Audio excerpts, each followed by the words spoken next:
જય શ્રી કૃષ્ણ. એક નિર્ધન વ્યક્તિ રોજ સાંજે શેરીમાં તેલનો દીવો કરે.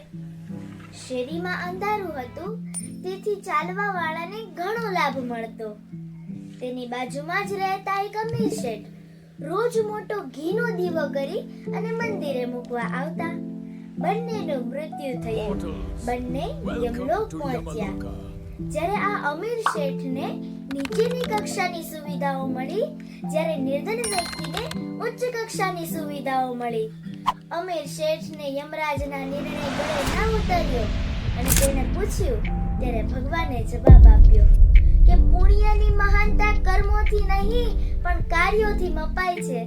મંદિરમાં તો પહેલેથી જ અંજવાળા હતા, પણ આ નિર્ધન વ્યક્તિએ તો એવી જગ્યાએ અંજવાળા કર્યા કે જ્યાં ખરેખર એની જરૂર હતી, તેથી તેને વધુ પુણ્ય મળ્યું. મિત્રો, જ્યાં ધનના ભંડારો છે ત્યાં આપવાની જરૂર નથી.